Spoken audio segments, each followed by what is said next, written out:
Hi everyone, Durazza Shopping here. Today we're here to explain the difference between a partial and a full drill diamond painting.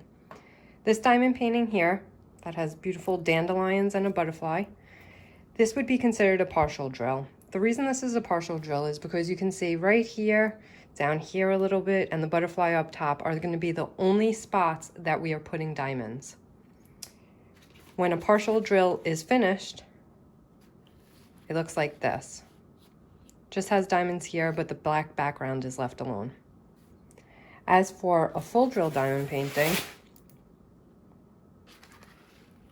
you can see that from wall to wall and up and down, we have every single spot of this picture that's going to be covered in diamonds.